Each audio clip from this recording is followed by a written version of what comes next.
Hi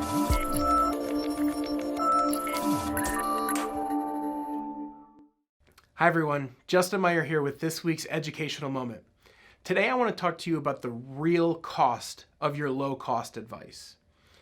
Now, in the financial industry, there is a lack of transparency typically with fees, and some financial salespeople do a very good job hiding how they get paid or that they get paid at all.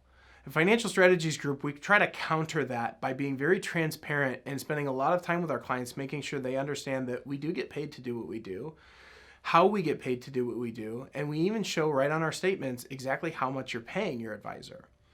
So I want to talk to those people who think they're getting free or very low cost advice. There's a couple of different layers, and what I want to focus on are mutual fund expense ratios and loads, otherwise known as 12b-1 fees.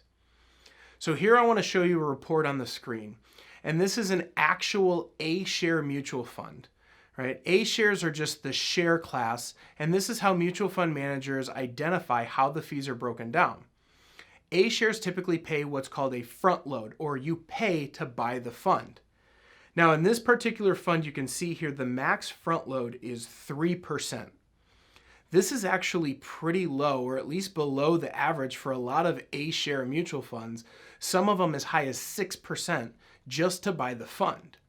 Now you as the investor never see this, and this is justified by paying for things like marketing expenses, different upfront costs, or revenue sharing that goes towards the company or broker that sold you the fund in the first place. Now the other area I want to show you is the net expense ratio. This is the cost to the manager for managing the fund on a day-to-day basis. It pays for salary at the fund manager's office, it pays for research, reporting, things like that.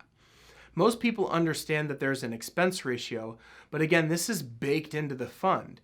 You never really see this on your statement, but rather what happens is your performance is reduced by the amount of the expense ratio.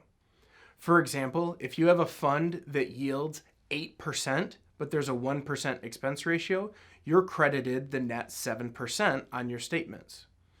So understanding how your advisor gets paid and the underlying expenses of the funds or investments that you hold is vitally important to make sure that you're getting as much bang for your buck. You see, good advice isn't cheap, and cheap advice isn't necessarily good. So I hope you found this educational, and if you have any other questions, we'd love to hear from you at the office.